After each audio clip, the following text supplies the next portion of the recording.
It's 1991. The skies over Iraq are a hornet's nest of activity. This is Operation Desert Storm, and it's about to become the ultimate proving ground for one of America's most legendary fighter jets, the F-15 Eagle. Imagine being an Iraqi pilot at that time. You're sitting in the cockpit of a MiG-29, a machine touted as the Soviet Union's answer to the F-15. You've been trained by the best, drilled in Soviet air combat doctrine. On paper, you have a capable aircraft. You have speed, you have agility, you have powerful missiles. You feel ready to defend your airspace against any intruder. Then, the first night of the war begins, and everything you thought you knew gets turned completely upside down. The initial coalition airstrikes weren't just a few planes. It was a massive, perfectly orchestrated symphony of destruction. And at the heart of it all, flying high above the chaos, were the F-15 Eagles. Their mission was simple but absolutely critical: achieve total air superiority. That meant hunting down and destroying any Iraqi aircraft that dared to take to the skies.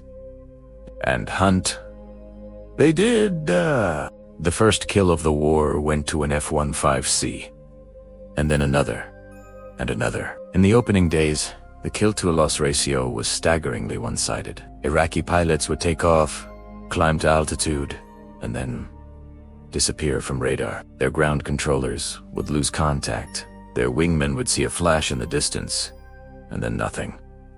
What was happening? From their perspective, it was like fighting ghosts. The secret wasn't just the F-15 itself, but the entire system built around it. Think of it like this. The F-15 wasn't just a fighter jet.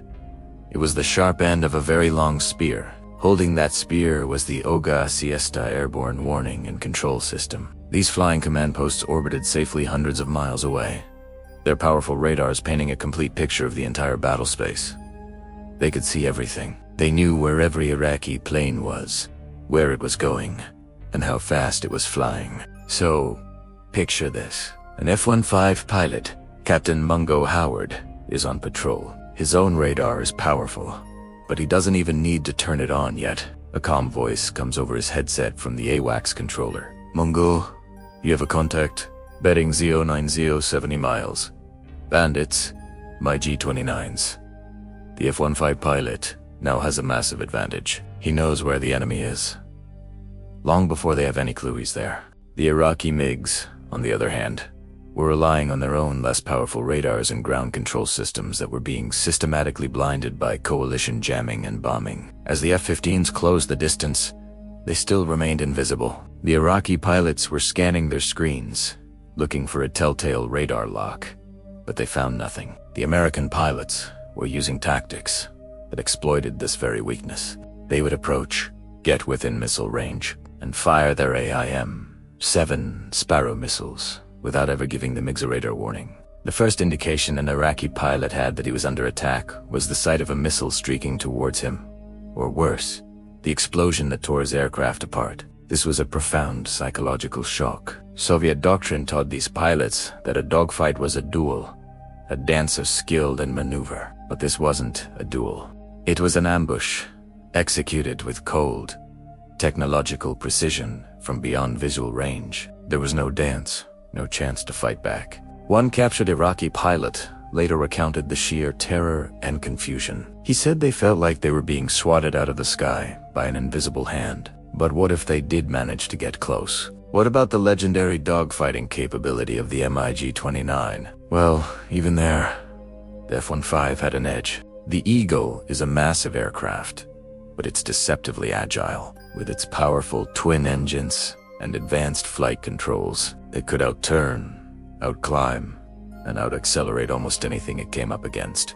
More importantly, the American pilots were trained to an incredibly high standard. Programs like Red Flag pitted them against pilots flying in the style of their Soviet counterparts, honing their skills in realistic combat scenarios. There's a famous engagement from Desert Storm that perfectly illustrates this. Two F-15s engaged a pair of Iraqi MiG-25s, the fastest fighters in the Iraqi inventory. These things were incredibly fast, capable of flying at Mach 3. But speed isn't everything. The F-15 pilots, using superior tactics and coordination provided by F-15 maneuvered themselves into a perfect firing position. In a flurry of missile launches, they downed both MiG-25s in less than a minute. The Iraqi pilots never stood a chance. Throughout the entire 43-day conflict, F-15CS were credited with 34 confirmed air-to-air kills, with 0 losses in air combat. That's a kill ratio of 34-0. Let that sink in. Not a single F-15 was shot down by an enemy aircraft. This level of dominance was unprecedented in modern air warfare. The MiGs, the Mirages, all the top-tier aircraft in the Iraqi arsenal, were systematically eliminated. The impact of this went far beyond the skies of Iraq. In Moscow, military analysts were watching in horror. The aircraft they had sold to the world, the pride of their aviation industry, were being utterly humiliated. Their training, their tactics, their technology, all of it was being proven inferior on the world stage.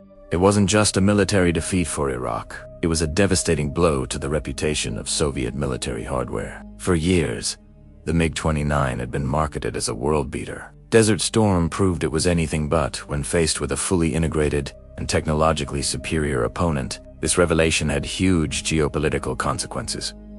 Countries that had previously relied on Soviet equipment started looking to the West. The F-15 Eagle, already respected, became a legend. It cemented its status as the undisputed king of the skies. It wasn't just about the plane's performance, but the entire network of technology and training that made it so lethal. It was the combination of a superior airframe, advanced radar, long-range missiles, AWACS support, and most importantly, the best-trained pilots in the world. So when we look back at Desert Storm, it's easy to focus on the ground war, but the war was won in the air in the first few hours and days. It was won by pilots in their F-15 Eagles, who established a level of air dominance so complete, so total, that it left their adversaries shocked, confused, and utterly defeated. They didn't just win a battle.